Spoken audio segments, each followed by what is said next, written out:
단 10,000원이 한 나라의 교육을 바꿨습니다. 서울 도심 한복판, 정적을 깨고 한 노인이 은행 문을 밀고 들어섭니다. 주름진 손엔 오래된 통장.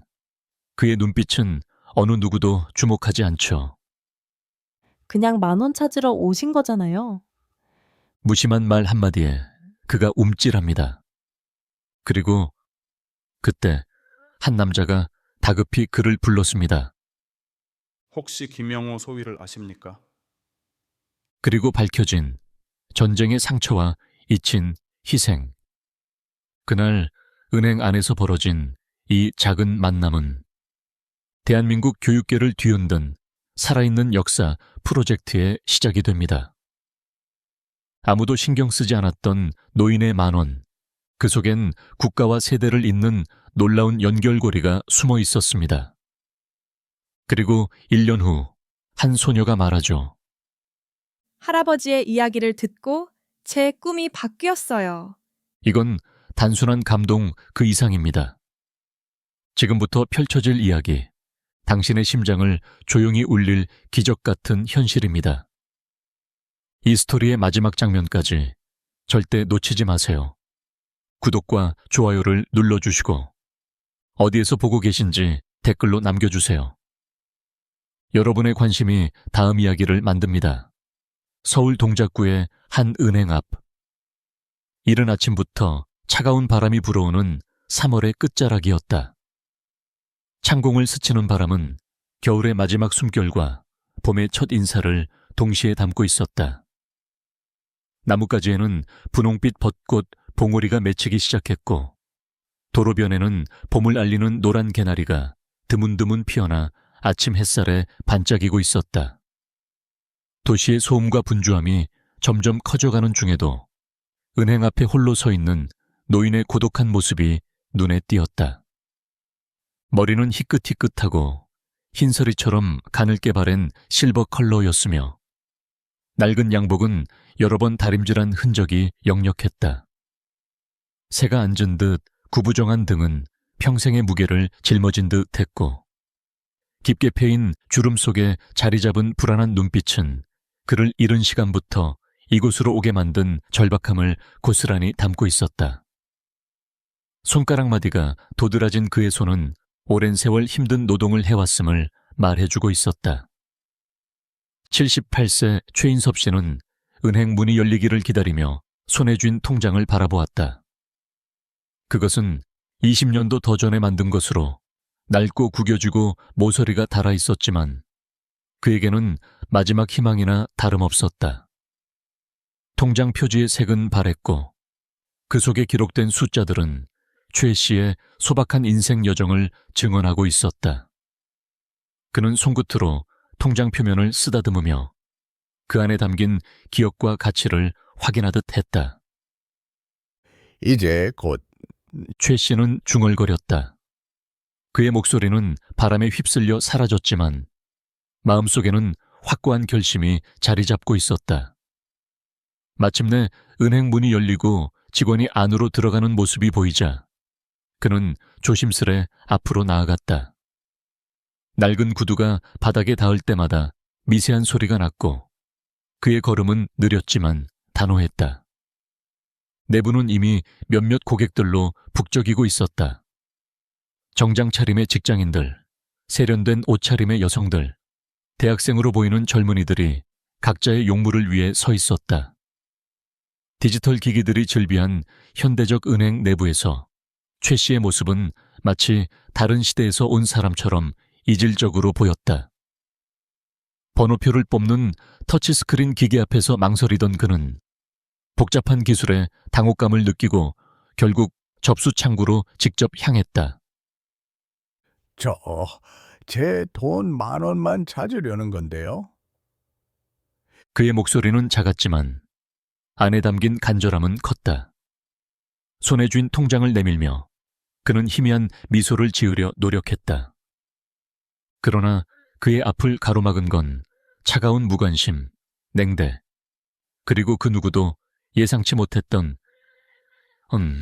거대한 비밀이었다. 은행의 복잡한 절차와 디지털 장벽은 그에게 높은 상과도 같았다.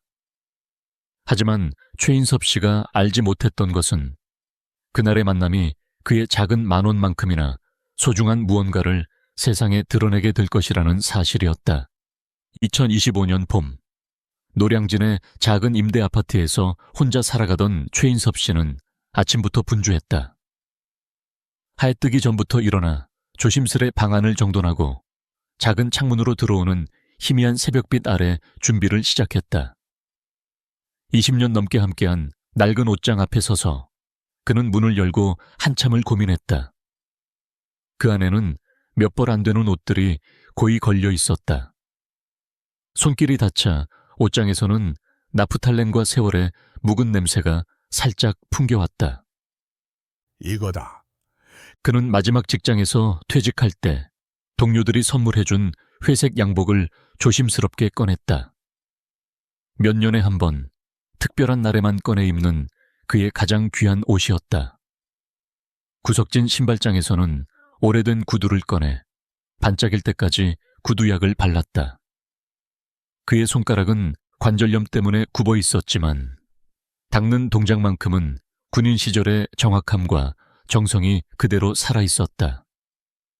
녹슨 거울 앞에서 넥타이를 맬 때는 여러 번 실패했지만 결국 만족할 만한 매듭을 만들었다. 그 모습은 마치 의식을 치르는 듯했다. 오늘은 특별한 날이었다. 손녀 서연이의 12번째 생일이었기 때문이다. 그의 마지막 남은 가족이자 살아가는 유일한 이유와도 같은 손녀의 생일.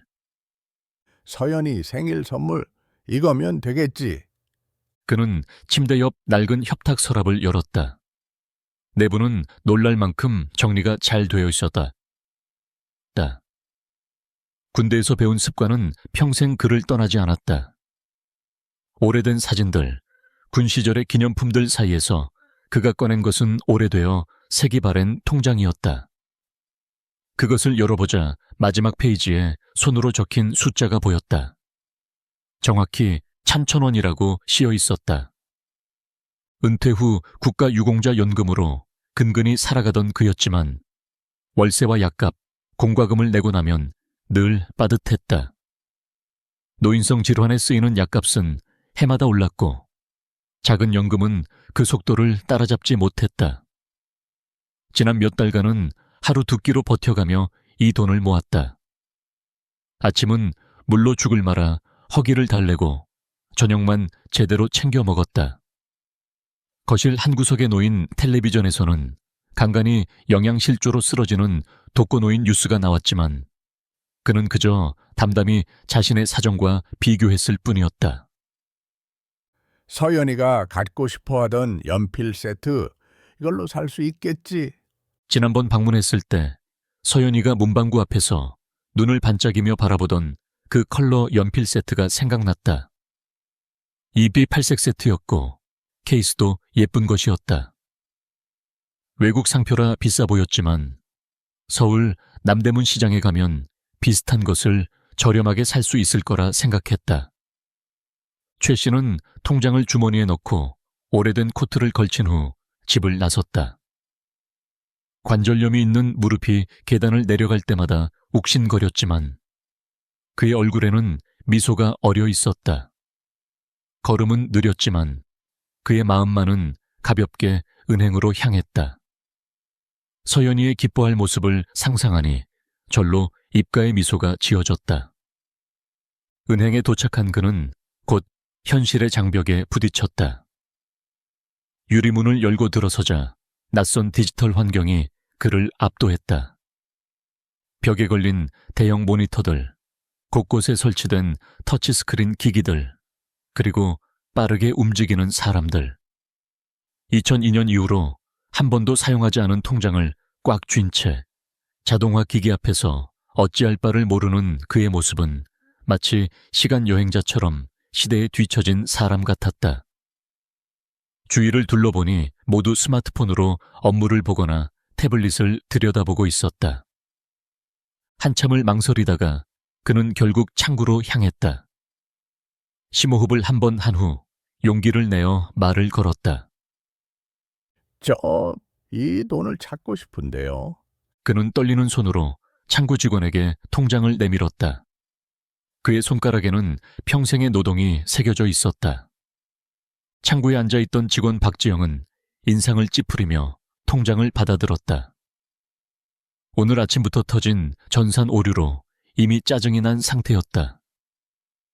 디자이너 브랜드 옷을 입고 최신 태블릿과 스마트워치를 착용한 그녀는 은행의 최신 디지털 시스템에 정통했다. 그녀에게 이런 낡은 통장을 들고 온 노인은 업무 효율을 떨어뜨리는 귀찮은 존재, 현대 금융 시스템에 적응하지 못하는 시대의 낙오자처럼 보였다. 이런 오래된 통장은 바로 처리가 안 됩니다. 번호표 뽑으시고 기다리셔야 해요. 그녀의 목소리에는 참을성 없음이 묻어났다. 상급자가 지켜보지 않는다면 훨씬 더 냉담하게 대했을 것이다. 최 씨는 고개를 끄덕이고 뒤로 물러섰다. 그의 눈에는 잠시 당혹감이 스쳤지만 곧 이해한다는 표정으로 바뀌었다. 규칙은 규칙이니까. 그는 평생 규칙을 따르며 살아왔다. 하지만 번호표 발급기 앞에서 그는 또다시 당황했다. 커다란 터치스크린은 그에게 익숙하지 않은 기술이었다. 그것은 마치 외계어로 된 가르침을 주는 신비로운 장치처럼 보였다. 손을 뻗다가 망설이는 그의 표정에는 시대에 뒤처진 자의 고독과 무력감이 깃들어 있었다. 손가락으로 화면을 누르려다 멈칫하는 최 씨. 그의 굳은 살 박인 손끝이 광택나는 화면 위에서 떨리고 있었다. 여러 메뉴가 나타났다 사라지는 모습에 그는 점점 더 혼란스러워졌다. 화면은 마치 그를 조롱하듯 색색의 버튼들을 번갈아 보여주었고 몇 초마다 변하는 화면에 그의 당혹감은 더욱 커졌다. 한 번은 예금 버튼을 누르려 했으나 터치가 제대로 인식되지 않았고 다시 시도하자 엉뚱한 화면으로 넘어가 버렸다. 뒤에서는 다른 고객들이 길게 줄을 서서 점점 짜증 섞인 눈빛으로 그를 바라보고 있었다. 아이고, 저기요. 빨리 좀 하시죠. 우리도 다 바쁜 사람들입니다. 화려한 스카프를 두른 중년 여성의 날카로운 목소리가 들렸다. 그녀는 손목시계를 과시하듯 들여다보며 혀를 찼다. 최 씨는 움찔했다. 마치 전쟁터에서 폭격 소리를 들은 것처럼 그의 온몸이 긴장으로 굳어졌다. 등 뒤에서 느껴지는 수십 개의 비난하는 시선과 참을성 없는 한숨 소리가 그를 더욱 초조하게 만들었다. 자신이 모두의 시간을 뺏고 있다는 죄책감에 그의 손가락은 더욱 뻣뻣해졌고 이제는 화면 어디를 눌러야 할지조차 알 수 없었다. 비켜봐요, 할아버지. 제가 도와드릴게요. 결국 뒤에 있던 검은 정장 차림의 젊은 남성이 나서서 최 씨의 어깨를 살짝 밀치고 화면을 능숙하게 누르며 번호표를 뽑아주었다. 그의 손가락은 화면 위에서 마치 피아노를 치듯 빠르게 움직였고 몇 초 만에 번호표가 인쇄되어 나왔다. 할아버지, 이거 받으시고 저기 의자에 앉아서 기다리시면 됩니다. 103님 4번이니까 조금 오래 걸릴 거예요. 그 남성은 번호표를 최 씨에게 건네주며 무심하게 말했다. 그의 눈빛에는 연민보다는 효율성을 방해받은 짜증이 더 컸다. 최 씨는 고맙습니다 라고 작게 중얼거렸지만 그 목소리는 주변의 소음에 묻혀 들리지 않았다. 그는 고맙다는 말도 제대로 하지 못한 채 번호표를 들고 구석의 의자로 향했다. 그의 걸음걸이는 어깨를 움츠린 채 최대한 존재감을 지우려는 듯했다. 대기실에는 이미 여러 고객들이 앉아 있었다. 모두 스마트폰을 들여다보거나 서류를 검토하느라 바빠 보였다. 신문을 읽는 사람은 최 씨 외에는 아무도 없었다. 맞은편 특별 상담실에서는 고급 양복을 입은 중년 남성이 VIP 고객으로 보이는 사람이 은행 직원과 친밀하게 대화를 나누고 있었다. 유리문은 닫혀 있었지만 안에서는 고급 다과와 함께 커피까지 대접받는 모습이 분명히 보였다. 여성 직원은 깊이 허리를 숙이며 최상의 서비스를 제공하고 있었다. 김 이사님, 이번에 새로 나온 프리미엄 금융상품 설명해 드릴게요. 수익률이 꽤 괜찮아요. 특별히 이사님을 위해 준비했습니다. 그 직원의 목소리가 살짝 새어 들렸다. 과한 친절과 차별적 대우를 목격하며 최 씨는 고개를 숙였다. 그에게 돌아오는 것은 무시와 냉대뿐이었다. 같은 은행, 같은 공간이지만 대우는 천지 차이였다. 돈의 가치가 사람의 가치를 결정하는 듯한 이 공간에서 그는 자신이 얼마나 작은 존재인지, 얼마나 보이지 않는 사람인지 실감했다. 10,000원을 찾으러 온 노인은 이 화려한 금융세계에서 그저 불편한 방해물 같았다. 천장에 걸린 전광판의 숫자는 느릿느릿 바뀌었다. 현재 처리 중인 번호는 98번. 최 씨의 134번은 아직도 한참 남아 있었다. 그는 주머니에서 낡고 바랜 손수건을 꺼내 이마에 땀을 닦았다. 이마에 새겨진 깊은 주름 사이로 땀이 흘러내렸다. 긴장과 불안이 그를 덮쳤다. 서연이의 생일 선물을 제 시간에 사러 갈 수 있을지, 이대로 빈손으로 가게 될지 걱정되었다. 창가 쪽 의자에 앉은 그는 잠시 눈을 감았다. 차가운 유리창에서 느껴지는 서늘함이 그의 뺨을 스쳤다. 마음속에서는 6.25 전쟁의 기억들이 마치 오래된 필름처럼 스쳐 지나갔다. 폭탄이 떨어지는 귀를 찢는 소리, 무너지는 건물들, 동료들의 비명과 울부짖음, 그리고 끝없는 공포와 절망. 18살의 어린 나이에 겪었던 그 모든 공포가 한순간 되살아났다. 하지만 그때는 적어도 자신이 무엇을 해야 하는지, 어떻게 행동해야 하는지 알고 있었다. 총을 들고 전진하고 동료를 지키는 것.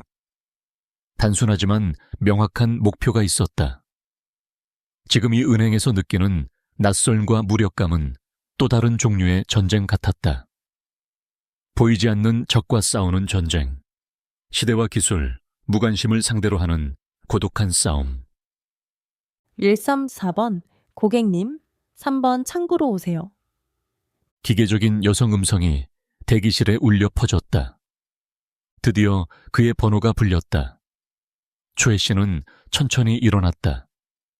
오래 앉아 있어 굳은 무릎 관절이 욱신거렸지만 그는 꾹 참고 3번 창구로 향했다.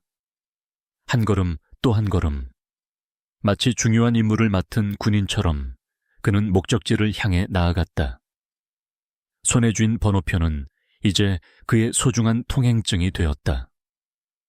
3번 창구에 앉아있던 박지영 씨는 컴퓨터 화면을 새로 고침하며 다음 고객을 맞이할 준비를 하고 있었다. 화면 한쪽에는 오늘의 실적이 숫자로 표시되어 있었고 그 옆에는 지점장이 아침 회의에서 강조한 분기말 목표 달성률이 붉은색으로 표시되어 있었다. 오늘은 분기말 실적 평가일이었고 그녀의 승진 여부가 달린 중요한 시점이었다. 그녀는 VIP 고객 유치와 신규 금융상품 판매 목표 달성에 집중하고 있었다. 아침부터 3건의 펀드 가입과 1건의 신용대출을 성사시켰지만 아직 목표에는 많이 부족했다. 그런 긴박한 상황에서 그녀에게 낡은 양복을 입은 노인의 등장은 한마디로 달갑지 않은 일이었다. 시간 낭비가 뻔했다. 그녀는 화면에서 시계를 확인했다.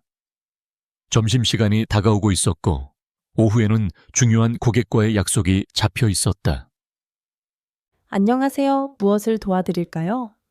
그녀는 대학 시절 서비스 교육에서 배운 그대로 입꼬리만 살짝 올린 형식적인 미소를 지으며 물었다.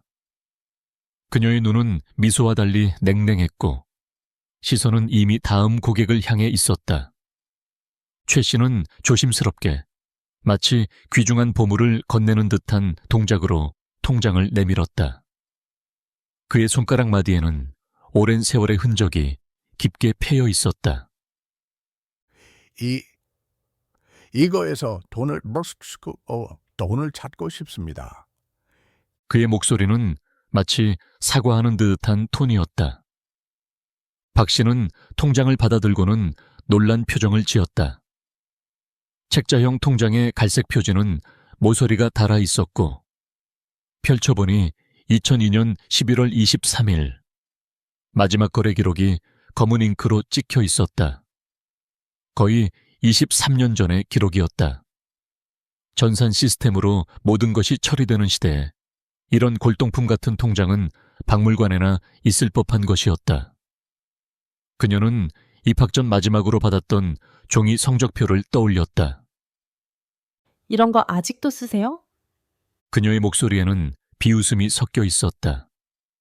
마치 스마트폰을 모르는 사람을 대하는 듯한 투였다.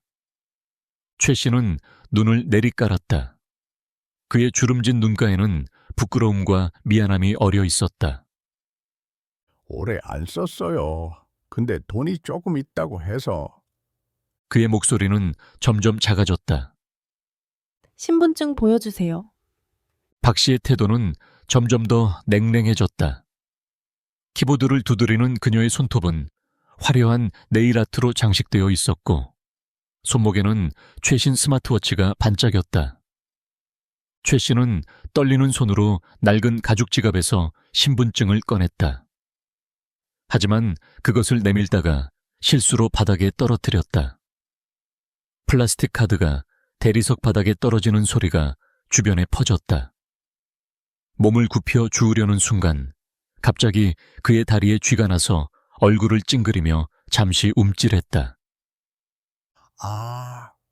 그는 작은 신음을 내뱉었다. 申し訳ありませんが、そのテキストは日本語ではありません。日本語のテキストを提供していただければ返還をお手伝いします。 박 씨는 형식적으로 물었지만 그녀의 눈에는 마감 시간이 다가오는 프로젝트를 앞둔 사람의 초조함이 역력했다. 그녀는 의자에서 일어나려다 말고 다시 앉았다. 주변의 다른 창구 직원들이 힐끗거리며 그녀를 지켜보고 있었다. 죄송합니다. 최 씨는 이마에 식은땀을 흘리며 간신히 신분증을 주워 내밀었다. 그의 손은 미세하게 떨리고 있었다. 박 씨는 신분증을 확인한 후 빠른 속도로 전산 시스템에 정보를 입력했다. 처음에는 오래된 계좌번호가 제대로 검색되지 않아 몇 번이나 다시 시도해야 했다. 이 통장은 휴명 계좌로 전환되었네요. 오랫동안 거래가 없어서 그렇습니다. 그녀의 말투에는 당연한 이 일이라는 뉘앙스가 담겨 있었다. 그럼 제 돈은요? 최 씨의 목소리에는 걱정과 두려움이 묻어났다. 그에게 10,000원은 단순한 금액이 아니었다. 그것은 손녀를 위한 소중한 선물, 그리고 그가 할 수 있는 작은 사랑의 표현이었다. 찾으실 수는 있지만 휴명계좌 활성화 절차를 거쳐야 해요. 서류 작성하시고. 박 씨는 컴퓨터 옆 서류함에서 양식을 꺼내 불친절하게 밀어주었다. 그녀의 눈은 이미 다음 업무를 향해 있었다. 박 씨는 서류 한 장을 내밀었다. 최 씨는 주머니 속을 더듬어 오래된 안경을 꺼내 코에 걸치고 서류를 바라보았다. 안경다리는 테이프로 여러 번 고쳐붙인 흔적이 있었다. 작은 글씨들이 빼곡히 적힌 서류 앞에서 그의 손은 더욱 떨렸다. 한참을 들여다보아도 글자가 선명하게 보이지 않았다. 여기에 써야 하나요? 네. 그는 펜을 들고 망설였다. 펜을 제대로 쥐기도 힘들어 보였다. 네, 성함, 주소, 연락처, 계좌, 활성화 사유 모두 작성하셔야 합니다. 박 씨의 말투는 기계적이었다. 그녀는 이미 머릿속으로 점심 메뉴와 오후 일정을 계산하고 있었다. 최 씨는 천천히 글씨를 쓰기 시작했다. 그의 송글씨는 삐뚤빼뚤했고 마치 초등학생이 처음 글씨를 배우는 것처럼 서툴렀다. 그는 최인섭이라는 이름을 쓰다가 섭자를 잘못 쓰고 다시 고쳐 썼다. 주소를 쓰려다 기억이 나지 않아 한참을 고민하기도 했다. 그는 몇 번이나 실수를 했고 그때마다 죄송하다는 말을 반복했다. 주변 창구에서는 빠르게 업무가 처리되는 소리가 들려왔다. 타이핑 소리, 프린터 출력 소리, 그리고 빠른 대화. 그를 향한 시선이 점점 따가워지는 것 같았다. 죄송한데 좀 도와주실 수 있을까요? 그는 결국 용기를 내어 도움을 청했다. 그의 목소리에는 평생 남에게 폐를 끼치지 않으려 했던 사람의 미안함이 담겨 있었다. 박 씨는 한숨을 길게 내쉬며 서류를 가져갔다. 그 소리에 주변 창구의 직원들이 다시 한번 그녀를 흐깃 쳐다보았다. 제가 대신 입력해드릴게요. 구두로 말씀해주세요. 그녀는 키보드를 빠르게 두드리기 시작했다. 최 씨는 자신의 정보를 하나하나 천천히 말했다. 이름, 생년월일, 주소, 그리고 마지막으로 계좌 활성화 사유를 묻자 그는 잠시 망설였다. 그의 얼굴에는 망설임과 부끄러움이 스쳤다. 손녀 생일 선물을 사주고 싶어서요. 작은 거라도. 그의 목소리는 잠시 감정이 실려 떨렸다. 얼굴에는 할아버지로서의 애틋함과 사랑이 번졌다. 그 말을 들은 박 씨의 표정이 잠시 변했다. 그녀의 눈에 짧은 순간 동정과 죄책감이 스쳤다. 그녀의 머릿속에 자신의 할아버지 모습이 스쳐 지나갔다. 하지만 곧 그녀의 표정은 다시 차갑게 굳어졌다. 업무는 업무였다. 감정에 휘둘리면 실적은 떨어지고 승진은 멀어진다. 그녀는 입술을 꽉 깨물고 다시 컴퓨터 화면을 응시했다. 시스템 확인 결과 이 계좌는 정부 정책에 따라 휴면 예금으로 분류되어 있습니다. 박 씨는 파란색 글씨가 빼곡한 전산 화면을 뚫어져라 보며 말했다. 그녀의 손가락은 마우스를 몇 번 클릭한 후 키보드를 두드렸다. 이 계좌는 10년 이상 거래가 없어 휴면 예금으로 전환되었고 활성화 절차를 거치려면 최소 3일의 처리 기간이 필요합니다. 오늘 바로 찾으실 수는 없어요. 최 씨의 얼굴이 창백해졌다. 그의 피부 아래 핏기가 빠져나가고 주름은 더욱 깊어진 듯 했다. 그는 의자를 꽉 붙잡았다. 3일이요? 하지만 오늘 필요한데. 그의 목소리에는 절박함이 묻어났다.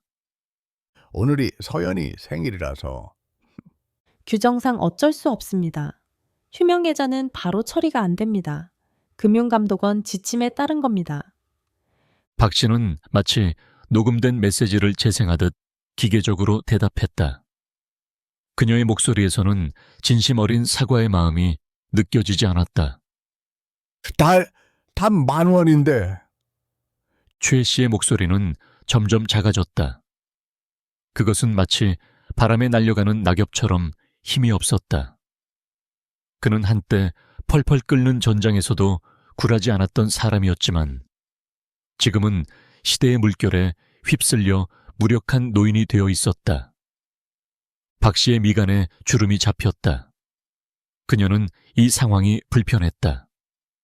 대기 중인 다른 고객들이 많았고 그들의 짜증 섞인 한숨 소리가 들려오는 듯했다. 그녀의 업무 평가는 처리 속도와 고객 만족도도 직결되어 있었다. 저 뒤에는 VIP 고객으로 보이는 사람이 기다리고 있었고 그들의 거래는 그녀의 실적에 큰 도움이 될 터였다. 할아버지, 그녀는 목소리를 조금 낮추었다. 요즘 세상에 이런 식으로 오시면 곤란합니다. 인터넷 뱅킹이나 모바일 뱅킹을 이용하시는 게 훨씬 편하실 텐데요. 클릭 몇 번이면 집에서도 금방 처리할 수 있어요. 그녀는 자신의 스마트폰을 꺼내 간단히 시범을 보이려는 듯했다. 최 씨는 고개를 저었다.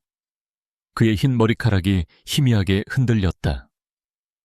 그런 거 사용할 줄 모릅니다. 손녀가 한번 가르쳐 주려고 했는데. 그는 말끝을 흐렸다. 그의 눈에는 디지털 세상에서 느끼는 소외감과 당혹감이 어려 있었다. 평생 손으로 일하고 얼굴을 마주보며 대화했던 사람에게 이런 가상의 거래 방식은 너무나 낯설었다. 그럼 가족분께 부탁하시는 게 어떨까요? 손녀분이 도와드릴 수 있지 않을까요? 아니면 3일 후에 다시 방문하시거나 박 씨의 말투에는 이제 이 대화를 빨리 끝내고 싶다는 마음이 묻어났다. 최 씨의 눈에 실망감이 역력했다. 그의 눈가에 맺힌 주름이 깊어지고 입술은 희미하게 떨렸다. 그는 서서히 일어나며 통장을 받아들었다. 수십 년간 간직해온 그 작은 종이 책자는 이제 무용지물이 되어버린 듯했다. 알겠습니다. 감사합니다. 그의 말에는 감사함보다는 체념과 실망감이 가득했다. 그는 고개를 숙인 채 창구를 떠나려 했다. 그의 구부정한 뒷모습에는 깊은 상실감이 묻어 있었다. 오늘 손녀의 생일에 빈손으로 가야 한다는 현실이 그를 무겁게 짓눌렀다. 발걸음은 더욱 느려졌고 그의 어깨는 더욱 구부정해 보였다. 그는 방향도 잘못 잡았는지 은행 안쪽으로 걸어가다가 다시 방향을 바로잡았다. 박 씨는 잠시 죄책감을 느꼈다. 그녀의 가슴 한구석에서는 양심의 가책이 일었다. 어쩌면 지점장에게 특별 처리를 요청할 수도 있었을 텐데. 하지만 곧 그녀는 전광판에서 다음 번호를 확인하고 다음 고객을 부르며 그 감정을 밀어냈다. 업무는 계속되어야 했다. 생각해보니 규정은 규정이었고 그녀가 특별히 잘못한 것도 없었다. 모두가 따라야 하는 절차일 뿐이었다. 135번 고객님, 3번 창구로 와주세요. 최 씨는 천천히 은행 출구로 향했다. 유리문이 가까워질수록 그의 발걸음은 더욱 무거워졌다. 그는 손녀에게 무슨 말을 해야 할지 고민하고 있었다. 서연아, 할아버지가 선물을 못 사서 말을 어떻게 시작해야 할지 막막했다. 하지만 그때 그의 어깨에 누군가의 손이 얹어졌다. 따뜻한 온기가 느껴지는 무게감 있는 손길이었다. 잠시만요, 손님. 최 씨는 흠칫 놀라 돌아보았다. 그의 얼굴에는 혼란과 의문이 교차했다. 최 씨가 돌아보니 정장 차림의 중년 남성이 서 있었다.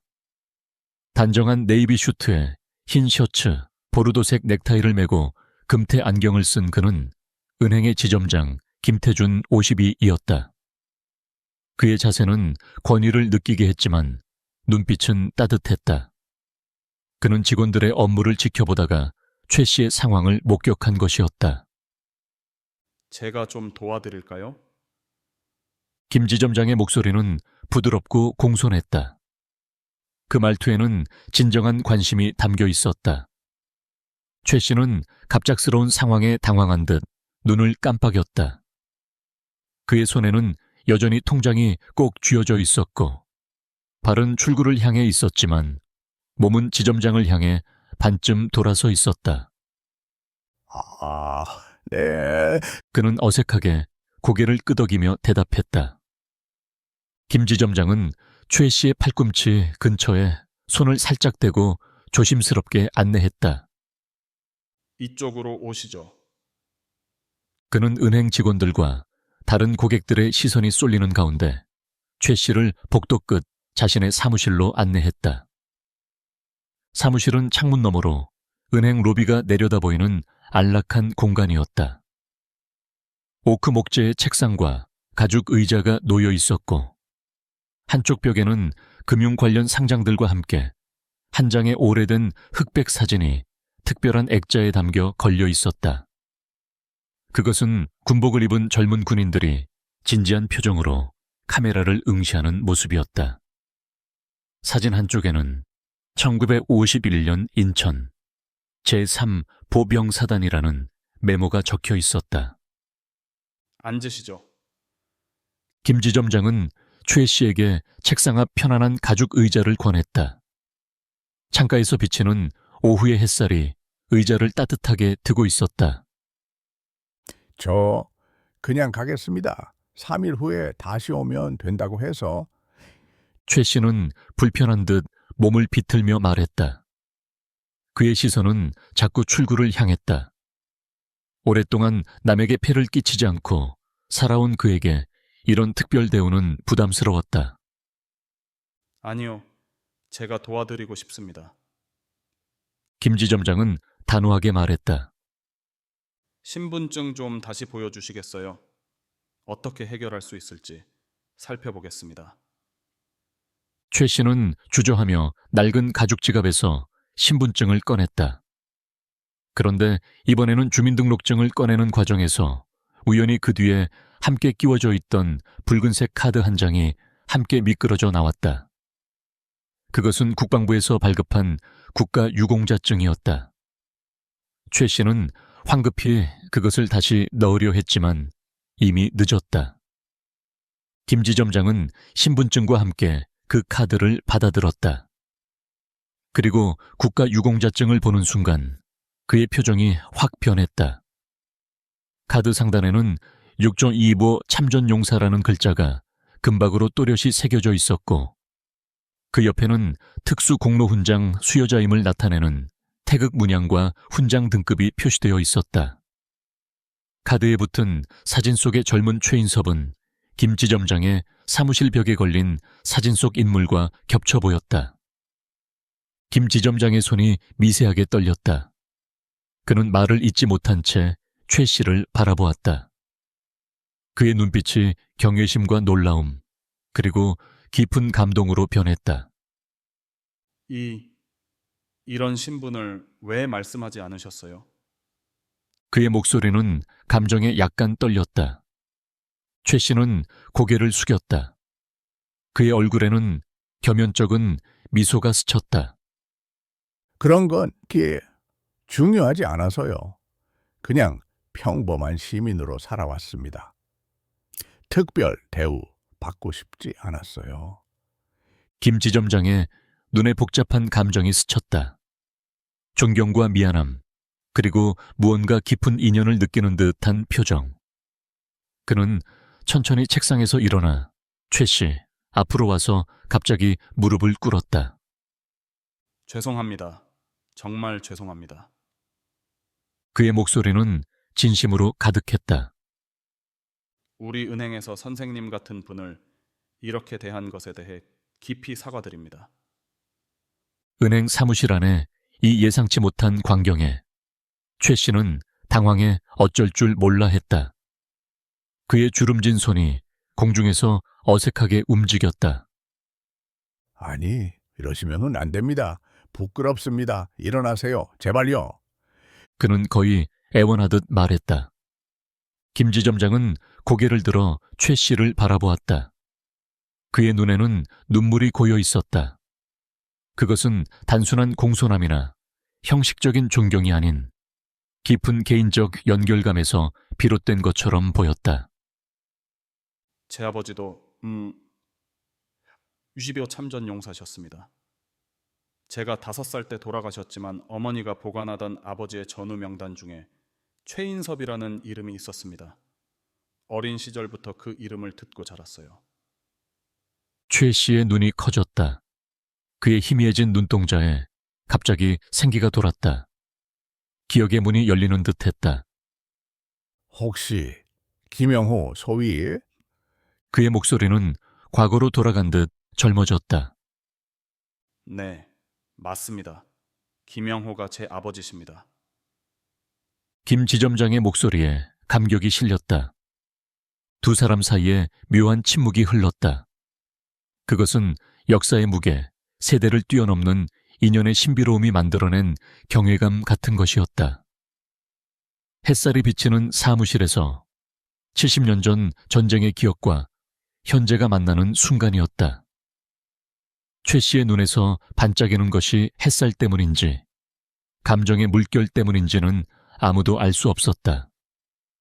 김 지점장은 천천히 일어나 자리로 돌아갔다.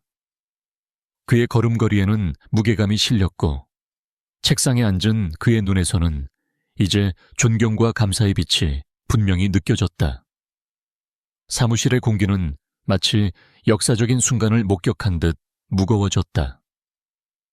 최 선생님, 그는 책상 위에 놓인 연필꽂이를 무의식적으로 만지작거리며 경건한 목소리로 말했다.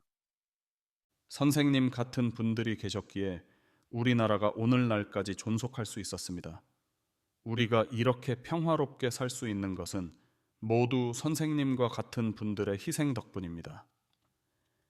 최 씨는 불편한 듯 자리에서 몸을 비틀었다. 그의 낡은 양복이 의자에 스치는 소리가 들렸다. 평생 칭찬과 관심을 받지 않고 살아온 그에게 이런 대우는 오히려 부담스러웠다. 과찬이십니다. 저는 그저 해야 할 일을 했을 뿐입니다. 다른 많은 사람들도 같은 일을 했으니까요. 김지점장은 천천히 일어나 벽에 걸린 흑백 사진을 가리켰다. 그것은 낡고 바랜 사진이었지만 특별한 액자에 고이 보관되어 있었다. 저 사진 속에 혹시 선생님도 계신가요? 그의 목소리에는 경이로움이 담겨 있었다. 최 씨는 천천히 일어나 사진 쪽으로 다가갔다. 그는 주머니에서 안경을 꺼내 코에 걸치고 조심스럽게 사진을 바라보았다. 그의 눈에 깊은 감정이 스쳐 지나갔다. 오래된 기억의 문이 열리는 순간이었다.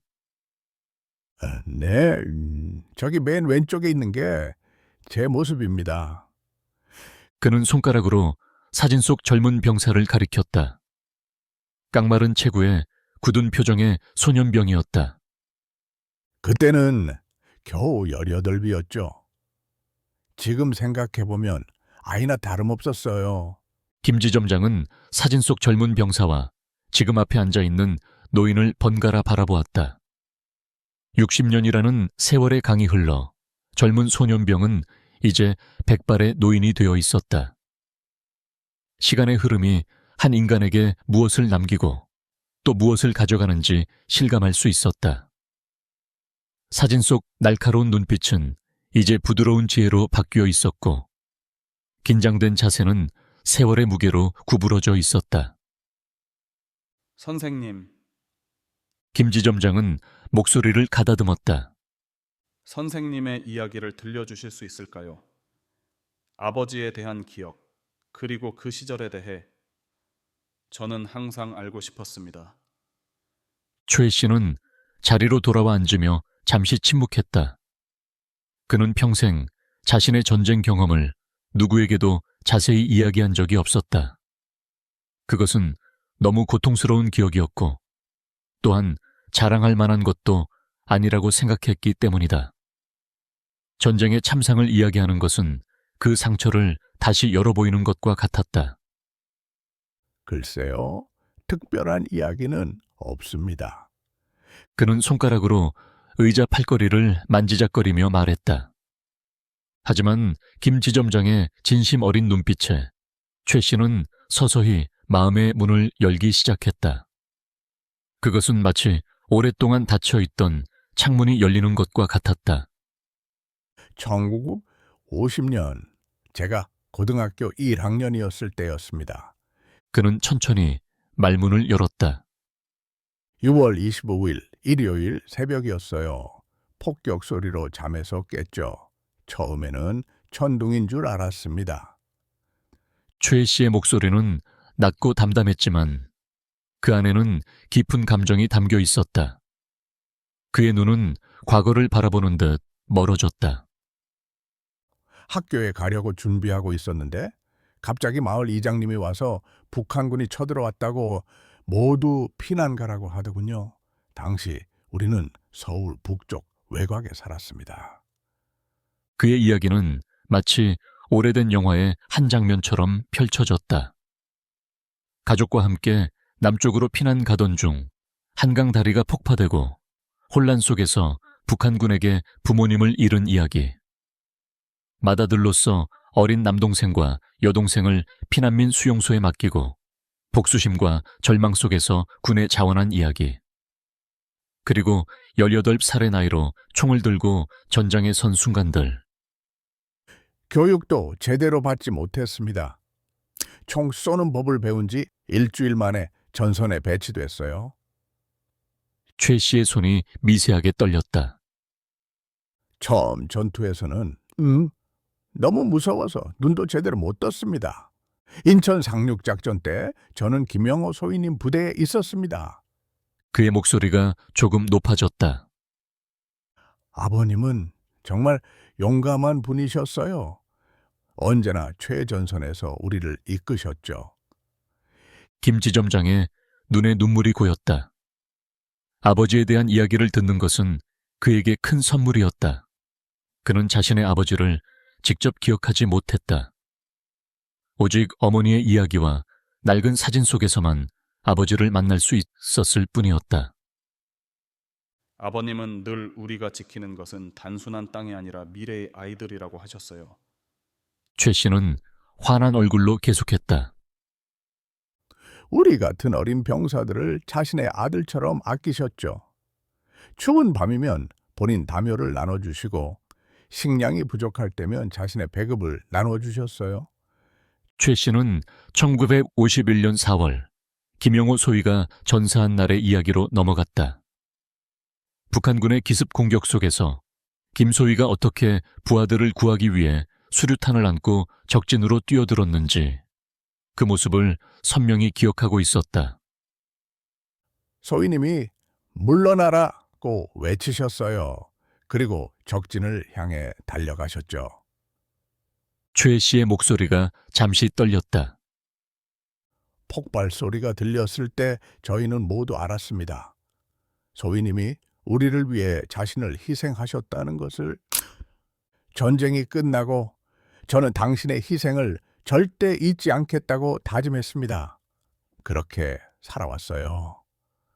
제가 살아있는 것 자체가 소위님의 희생 덕분이니까요.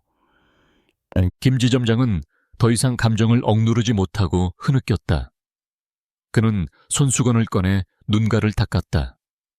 그에게 아버지는 항상 흐릿한 사진 속 인물이었을 뿐이었다. 하지만 최 씨의 이야기를 통해 그는 처음으로 아버지의 살아있는 모습을 만날 수 있었다. 감사합니다. 정말 감사합니다.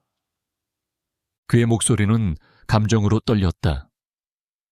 아버지에 대해 이렇게 생생한 이야기를 들을 수 있을 거라고는 상상도 못했습니다. 최 씨는 조용히 고개를 끄덕였다. 그의 눈에도 눈물이 맺혔지만 오랜 습관대로 그것을 참고 있었다. 평생 감정을 드러내지 않고 살아온 사람처럼 그는 눈물을 꾹 참고 있었다. 이제 그는 갑자기 현실로 돌아온 듯 말했다. 제 통장 문제는 어떻게 되나요? 오늘이 손녀 생일이라 선물을 사려고 했거든요. 김지점장은 재빨리 감정을 추스렸다. 그는 책상 위에 전화기를 들어 내선 번호를 눌렀다. 박대리, 3번 창구 최인섭 선생님, 건 특별 처리해 주세요. 지금 바로요. 그리고 최 씨를 향해 미소 지었다. 물론입니다. 지금 당장 처리해 드리겠습니다. 그리고 그는 잠시 망설이다가 결심한 듯 말을 이었다.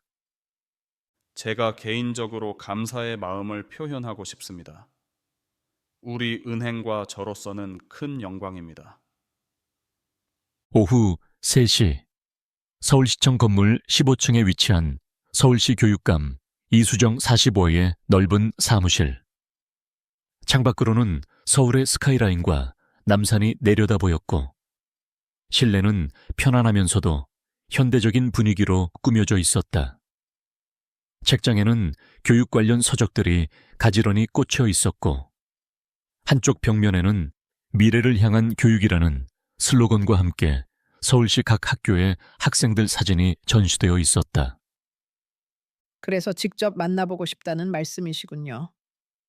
이수정 교육감은 차분한 목소리로 김태준 지점장의 말을 경청하고 있었다. 그녀는 짧은 단발머리에 세련된 정장 차림으로 지적이면서도 친근한 인상을 주었다. 그녀의 책상 위에는 이미 최인섭 씨에 관한 간략한 자료가 놓여 있었고, 그 옆에는 살아있는 역사교실 프로젝트 계획서가 펼쳐져 있었다. 최인섭 씨의 이야기는 은행 내부에서 직원들 사이에 빠르게 퍼져나갔고, 김지점장의 SNS 게시물을 통해 외부로도 알려졌다. 마침내 그 소식은 역사교육의 혁신을 추진 중이던 이 교육감의 귀에까지 들어왔다. 역사교육의 중요성과 생생한 증언의 가치를 항상 강조해온 그녀는 즉시 관심을 보였고, 직접 김 지점장에게 연락을 취했다. 네, 최인섭 선생님은 살아있는 역사입니다. 김 지점장은 열정적으로 대답했다. 그의 목소리에는 깊은 존경심이 묻어났다.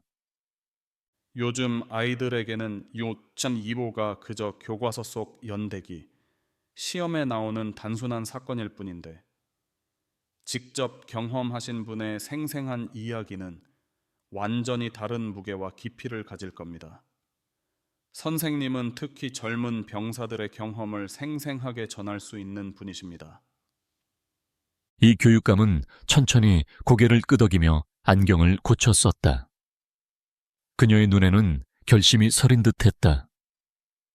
전적으로 동의합니다. 사실 저도 살아있는 역사교실 프로젝트를 구상 중이었는데 이렇게 좋은 기회가 생겼네요. 역사는 단순한 사실의 나열이 아니라 사람들의 경험과 감정, 그리고 선택의 이야기니까요. 그녀는 책상 위에 프로젝트 계획서를 가리켰다. 우리는 지금까지 너무 위로부터의 역사, 지도자와 정치인들의 역사만 가르쳐 왔어요. 하지만 진짜 역사는 최인섭 선생님 같은 평범한 시민들이 만들어낸 것이죠. 이틀 후 봄비가 내리는 토요일 오후, 서울 동작구의 오래된 임대 아파트 단지. 30년 된 이 아파트는 낡았지만 깨끗하게 관리되어 있었다. 5층 복도식 아파트의 옥함 3호 앞에서 김 지점장과 이 교육감은 잠시 망설이다 초인종을 눌렀다. 몇 초 후 문이 천천히 열리고 최인섭 씨가 나타났다. 그는 깔끔하게 다려진 셔츠에 단정한 바지 차림이었고, 머리는 방금 빗어 넘긴 듯했다. 현관에는 김 지점장과 함께 단정한 차림의 여성이 서 있었다. 안녕하세요, 최인섭 선생님. 서울시 교육감 이수정입니다. 그녀는 공손하게 인사하며 명함을 내밀었다. 최 씨는 당황한 기색이 역력했다. 그의 눈이 커지고 마른 입술이 약간 떨렸다. 교육감이요? 저를 왜, 제가 무슨 특별한 사람도 아닌데. 이 교육감은 따뜻한 미소를 지으며 말했다. 선생님의 이야기를 김 지점장님께 들었습니다. 선생님의 경험은 우리 아이들에게 귀중한 교훈이 될 것 같아요. 역사를 생생하게 전할 수 있는 소중한 이야기가 있어서 직접 찾아뵈었습니다. 최 씨는 잠시 주저하다가 문을 활짝 열었다. 들어오세요. 준비된 건 없지만. 좁은 거실로 안내된 손님들에게 최 씨는 오래된 패브릭 소파를 권했다. 소파천은 여러 번 세탁한 흔적이 있었지만 깨끗했다. 아파트는 작았지만 군대식으로 정갈하게 정돈되어 있었다. 약간 낡은 가구들 사이로 옛 물건들이 소중히 보관되어 있었다. 벽에는 낡은 흑백 사진 몇 장과 함께 작은 액자 하나가 걸려 있었다. 그것은 대한민국 정부가 수여한 무공훈장이었고, 그 옆에는 젊은 시절 군복을 입은 최 씨의 사진이 걸려 있었다. 차라도 한 잔 드릴까요? 최 씨가 어색하게 물었다. 괜찮습니다. 신경 쓰지 마세요. 이 교육감은 정중히 사양하며 본론으로 들어갔다. 선생님, 참전 용사로서 학교에 와서 아이들에게 경험을 나눠주실 수 있을까요? 살아있는 역사를 직접 만나는 것은 어떤 교과서보다 값진 배움이 될 겁니다. 아이들이 역사의 진정한 의미를 이해하는데 큰 도움이 될 것 같아요. 최 씨는 고개를 천천히 좌우로 저었다. 그의 주름진 손이 무릎 위에서 불안하게 움직였다. 저는 그런 말 주변도 없고 특별한 이야기도 없습니다. 그냥 평범한 노인일 뿐이에요. 그리고 그때 일은 그는 망설이며 말을 잇지 못했다. 오랫동안 묻어둔 기억들을 다시 꺼내는 것은 고통스러운 일이었다. 이 교육감은 진지한 눈빛으로 최 씨를 바라보았다. 그녀의 목소리는 조용했지만 힘이 있었다. 선생님께서는 평범하지 않습니다. 선생님은 대한민국의 역사이자 우리 미래의 스승이십니다. 특별한 말 주변이 필요한 것이 아니라 단지 진실된 경험이 필요한 겁니다. 최 씨는 망설였다. 그의 눈빛이 방안을 서성이다. 문득 벽에 걸린 사진에 머물렀다. 평생 자신의 과거를 자랑한 적 없었고 대중 앞에 서는 일도 부담스러웠다. 하지만 그의 마음 한구석에서는 작은 목소리가 들렸다. 전우들의 목소리, 함께 싸웠던 젊은이들의 목소리. 자신이 경험한 역사가 다음 세대에게 전해져야 한다는 책임감 같은 것이 서서히 그의 마음을 채워갔다. 한번 생각해 보겠습니다, 듀스. 그의 목소리는 작았지만 단호했다. 이 교육감의 얼굴에 환한 미소가 번졌다. 그녀의 눈이 반짝였다. 감사합니다. 충분히 생각하시고 결정하세요. 부담 없이요. 그리고 그녀는 가방에서 작은 선물, 상자를 꺼내 내밀었다. 아, 그리고 이것도 드리고 싶었어요. 작은 마음이지만 받아주세요. 최 씨가 의아한 표정으로 조심스럽게 상자를 열자 그 안에는 광택나는 최신형 태블릿 PC가 들어있었다. 박스에는 제품 이름과 여러 기능이 적혀 있었다. 요즘 아이들과 소통하려면 이런 것도 필요하실 거예요. 손녀분과 함께 사용하시면 좋겠습니다. 사진도 보고 인터넷도 하시고 메모도 하실 수 있어요. 최 씨는 태블릿을 조심스럽게 들어 올렸다. 그의 손가락이 약간 떨렸다. 이런 거 저한테 그는 어떻게 감사 인사를 해야 할지 몰라 어색하게 웃었다. 손님들이 떠난 후 그날 밤, 창밖으로는 서울의 불빛이 별처럼 반짝이고 있었다. 최 씨는 오랜만에 침대 및 서랍을 열었다. 그곳에는 평생 간직해온 보물들이 고이 보관되어 있었다. 낡은 군복과 전쟁 당시의 일기장, 그리고 함께 싸웠던 동료들의 사진이 조심스럽게 접혀 있었다. 그는 천천히 일기장을 펼쳤다. 갈색으로 변색된 종이 위에 쓰인 18살 소년병의 서툰 글씨체가 그를 반겼다. 그것은 마치 과거의 자신이 현재의 자신에게 말을 거는 것 같았다. 1951년 3월 12일. 오늘도 살아남았다. 하지만 언제까지? 김준호, 박민수가 오늘 전사했다. 나는 왜 살아남은 것일까? 최 씨는 깊은 숨을 내쉬었다. 창가에 서서 서울의 평화로운 밤 풍경을 바라보며 그는 생각했다. 어쩌면 이제는 말할 때가 온 것인지도 모른다는 생각이 들었다. 그가 살아남은 이유, 그가 침묵해온 세월, 이제는 그 모든 것이 의미를 가질 때가 온 것인지도 몰랐다. 그는 조심스럽게 교육감이 준 태블릿을 켰다. 화면이 밝게 빛나자 그는 처음으로 디지털 세상에 발을 들이밀었다. 서울동신중학교 강당. 5월의 따스한 햇살이 창문을 통해 비치는 넓은 공간에 300여 명의 학생들이 가득 모여 앉아 있었다. 학생들은 교복을 단정히 입고 있었지만 대부분 무대를 향한 그들의 표정에는 지루함과 무관심이 역력했다. 스마트폰을 몰래 들여다보는 아이들도 있었고 친구와 소공어리는 학생들도 보였다. 무대 위에는 소박한 목재 의자 하나가 놓여 있었고 그 옆으로는 대형 프로젝션 스크린이 설치되어 있었다. 여러 학교 교장들과 지역교육청 관계자들이 앞줄에 자리 잡고 있었고 몇몇 언론인들도 카메라를 준비하고 있었다. 이 자리는 단순한 학교 행사가 아닌 살아있는 역사교실 프로젝트의 공식 출범식이기도 했다. 이수정 교육감이 무대 위로 올라와 마이크 앞에 섰다. 그녀는 품위 있는 정장 차림이었고 얼굴에는 진지한 표정이 담겨 있었다. 오늘 특별한 손님을 모셨습니다. 이 교육감의 목소리가 강당에 울려 퍼졌다. 그녀의 목소리에는 경건함이 묻어났다. 최인섭 선생님은 18세, 여러분과 같은 나이에 나라를 지키기 위해 전장에 나가셨습니다. 우리가 교과서에서 단순히 육지2호 전쟁, 1950년 6월 25일에 발발했다라고 배우는 그 역사적 사건을 직접 경험하신 분입니다. 학생들 사이에서 작은 웅성거림이 일었다. 몇몇은 호기심 어린 눈빛으로 고개를 들었지만 대부분의 아이들에게 6.25 전쟁은 여전히 먼 옛날의 이야기, 시험에 나오는 암기 대상일 뿐이었다.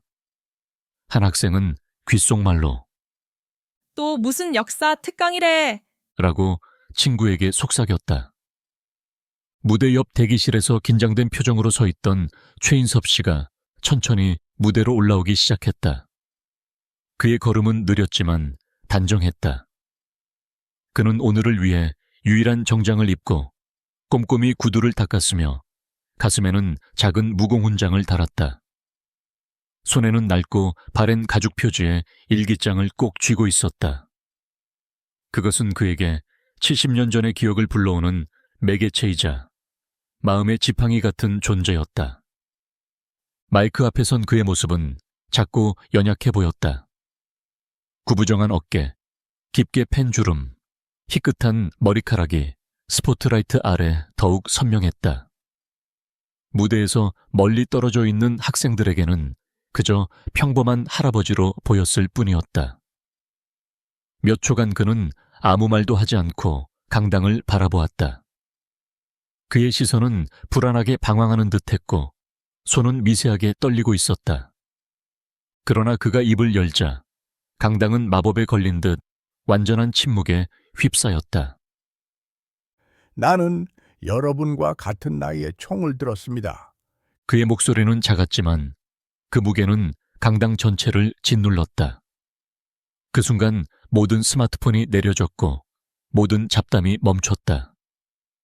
교실에서는 결코 느낄 수 없었던 역사의 실제 무게가 학생들의 가슴에 내려앉았다.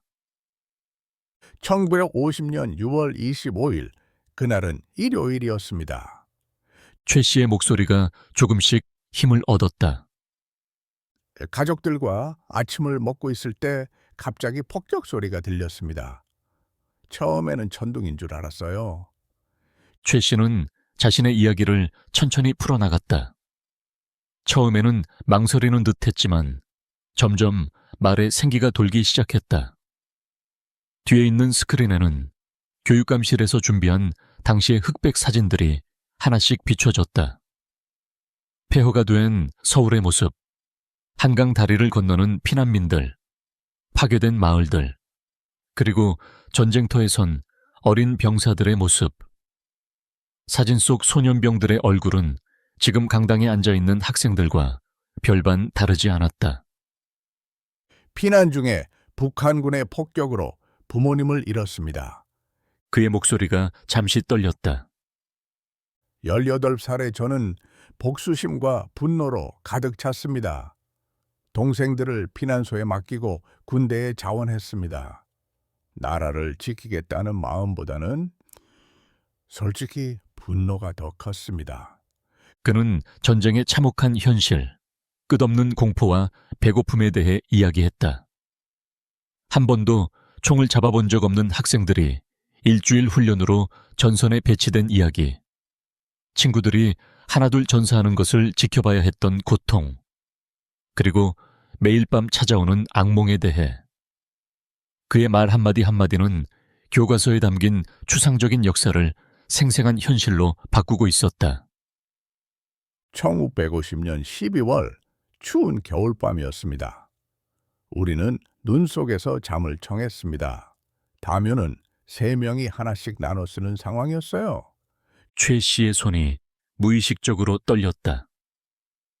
옆에서 자던 박민수라는 친구는 아침에 일어나지 못했습니다. 얼어 죽은 거죠. 19살이었습니다. 학생들의 얼굴에는 충격과 슬픔이 번졌다. 아까까지 지루해하던 눈빛은 온데간데 없이 사라지고 역사의 실체를 마주한 진지함이 그들의 표정을 채웠다. 몇몇 여학생들은 손수건으로 눈물을 훔치고 있었고 사춘기 특유의 무심한 표정을 짓던 남학생들도 고개를 숙이고 있었다. 나는 왜 살아남았는지 모릅니다. 최 씨는 먼 산을 바라보는 듯한 눈빛으로 말을 이었다.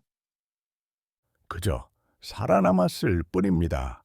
그리고 살아남은 자의 의무를 다하기 위해 동료들의 몫까지 살기 위해 지금까지 조용히 살아왔습니다. 최 씨는 잠시 숨을 고르고 난 후 떨리는 손으로 일기장을 펼쳤다. 자외선과 시간에 의해 변색된 종이, 잉크가 바랜 글씨. 그것은 마치 시간의 강을 건너온 메시지 같았다. 1951년 4월 12일 그가 작은 목소리로 읽기 시작했다. 오늘 김영호 소위님이 전사하셨다. 우리를 구하기 위해 자신을 희생하셨다. 적의 수류탄 사격이 시작되자 소위님은 우리에게 후퇴하라 명령하시고 혼자 적을 향해 돌진하셨다. 언젠가 이 전쟁이 끝나면 소위님의 희생을 잊지 않고 더 나은 나라를 만들겠다고 오늘 맹세했다.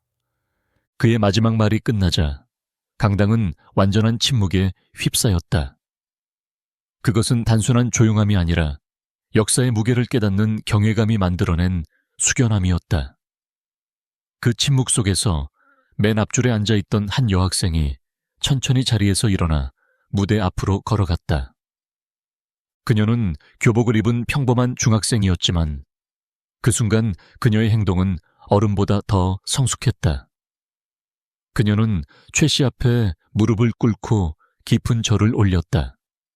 그녀의 등이 완전히 숙여졌다. 할아버지, 정말 감사합니다. 그녀의 목소리는 감정으로 떨렸다. 우리가 이렇게 평화롭게 학교에 다니고 친구들과 웃고 꿈을 꿀 수 있는 것은 할아버지 같은 분들 덕분입니다. 지금까지 알지 못했던 것을 용서해 주세요. 그녀의 행동에 이어 다른 학생들도 하나둘 자리에서 일어나 무대 앞으로 모여들었다. 처음에는 몇 명이었지만 곧 물결처럼 번져나가 수십 명의 학생들이 무대 앞으로 나왔다. 그들은 모두 고개를 숙이고 존경의 마음을 표했다. 아이들의 눈에는 더 이상 지루함이나 무관심이 없었다. 대신 깊은 감사와 역사적 책임감이 자리 잡고 있었다. 최 씨의 눈에서는 눈물이 흘러내렸다. 뺨을 타고 흐르는 그 눈물은 70년 동안 간직해온 감정의 해방이었다. 평생 누구에게도 인정받기를 원하지 않았던 그였지만 이 순간만큼은 자신의 삶이 헛되지 않았음을 느꼈다. 친구들의 희생, 자신의 고통, 그리고 잃어버린 청춘이 모두 의미를 가지는 순간이었다. 여러분, 그는 떨리는 목소리로 말했다. 내가 바라는 것은 단 하나입니다. 다시는 이런 비극이 반복되지 않는 것. 그것이 우리가 치른 희생의 의미입니다. 우리는 미움 때문에 싸웠지만 여러분은 사랑으로 평화를 지켜주길 바랍니다. 무대 위에 노인과 무대 아래 모인 학생들 사이에는 세대를 뛰어넘는 강력한 연결고리가 형성되었다. 그것은 교과서에서는 결코 배울 수 없는 살아있는 역사의 소중한 순간이었다. 강당의 모든 어른들도 깊은 감동에 젖어 있었고 뒤에서 지켜보던 교육감의 눈에도 눈물이 고여 있었다. 최인섭 씨의 이야기는 학교를 넘어 빠르게 퍼져나갔다. SNS에 올라온 학생들의 소감문과 동영상 클립은 수만 명의 공감을 얻었고 지역 뉴스에서도 이 감동적인 역사 수업을 다뤘다. 살아있는 역사교실, 참전용사의 증언으로 올린 교실이라는 제목의 뉴스는 전국적인 관심을 불러일으켰다.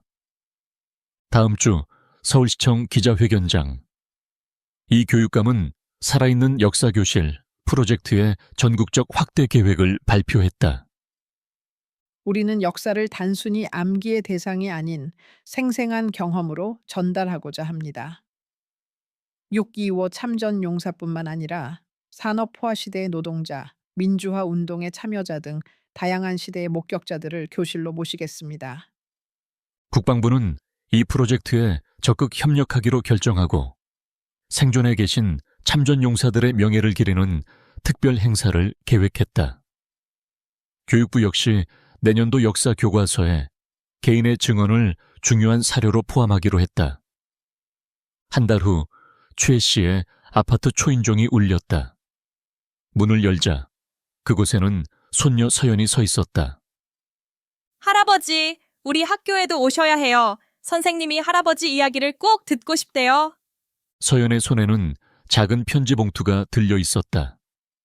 그것은 서연의 반 친구들이 최 씨에게 보내는 초대장이었다. 할아버지, 전에는 몰랐어요. 할아버지가 얼마나 대단한 분인지. 서연은 할아버지를 꼭 안았다. 그동안 서연에게 최 씨는 그저 구식이고 고지식한 할아버지였을 뿐이었다. 하지만 이제 그녀는 할아버지의 진정한 가치를 알게 되었다. 생일 선물 정말 고마웠어요. 하지만 할아버지의 이야기가 제가 받은 가장 소중한 선물이에요. 최 씨의 눈에 눈물이 고였다. 그는 손녀를 안아주며 속삭였다. 고맙다 서연아. 할아버지는 네가 자랑스럽단다. 1년 후 서울 시내 모든 은행 로비에는 국가를 지킨 이름들이라는 특별 전시가 마련되었다. 6.25 전쟁부터 현대까지 나라를 위해 헌신한 이들의 이야기와 사진이 전시되었다. 동작구 은행 로비의 한쪽 벽면에는 최인섭 씨의 젊은 시절 사진과 함께 그의 이야기가 게시되어 있었다. 그 옆으로는 학생들이 써준 감사 편지와 그림들이 가득했다. 박지영 씨는 이제 그 전시 앞에서 새로운 고객들에게 이야기를 들려주곤 했다. 1년 전의 경험은 그녀의 인생관을 완전히 바꿔놓았다. 그녀는 이제 노인 고객들을 위한 특별 금융교육 프로그램을 자원해서 진행하고 있었다. 최인섭 할아버지를 통해 저는 숫자 뒤에 있는 사람을 보는 법을 배웠습니다. 김지점장은 참전용사 금융지원 프로그램을 개발하여 본사의 승인을 받았다. 그것은 국가 유공자들이 금융 서비스를 더 쉽게 이용할 수 있도록 돕는 특별한 시스템이었다. 서울 시내 학교들에서는 살아있는 역사교실이 정규 프로그램으로 자리 잡았다. 최 씨는 이제 월 2회 정도 학교를 방문하여 학생들과 만남을 가졌다. 그의 소박한 이야기는 교과서보다 더 강력하게 아이들의 마음에 역사의 의미를 심어주고 있었다. 국방부는 최 씨를 포함한 생존 참전 용사들의 구술 증언을 기록하는 프로젝트를 시작했다. 잊혀진 영웅들의 목소리라는 이름의 이 프로젝트는 미래 세대를 위한 소중한 역사적 자료가 되었다. 그리고 오늘 동작구 은행에는 특별한 손님이 찾아왔다. 최인섭 씨는 깔끔한 새 양복을 입고 손녀 서연과 함께 입구를 들어섰다. 로비에서는 직원들이 그를 알아보고 공손히 인사를 건넸다. 박 씨는 미소를 지으며 그를 맞이했다. 최 선생님, 오늘은 어떻게 도와드릴까요? 최 씨는 미소를 지었다. 손녀 서연이 명의로 통장을 새로 만들려고 합니다. 대학 준비를 위해서요. 박 씨는 진심 어린 표정으로 두 사람을 안내했다. 이쪽으로 오세요. 최선을 다해 도와드리겠습니다. 서연은 할아버지의 팔을 꼭 붙잡고 걸으며 속삭였다. 할아버지, 정말 자랑스러워요. 최 씨는 은행 로비에 자신의 사진 앞에 잠시 멈춰 섰다.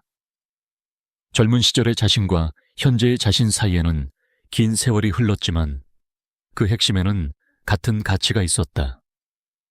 책임, 헌신, 그리고 소박한 자긍심. 그는 서연에게 미소 지으며 말했다. 내 10,000원이 이렇게 큰 가치가 될 줄 몰랐어. 그의 말에는 평생을 통해 깨달은 지혜가 담겨 있었다. 작은 행동, 소박한 의무의 이행이 때로는 큰 변화를 만들어낸다는 진실. 그리고 진정한 영웅은 화려한 업적이 아닌 묵묵히 자신의 자리를 지키는 평범한 사람들의 모습 속에 있다는 것. 최인섭 씨가 걸어가는 은행 로비에는 따스한 봄 햇살이 비치고 있었다.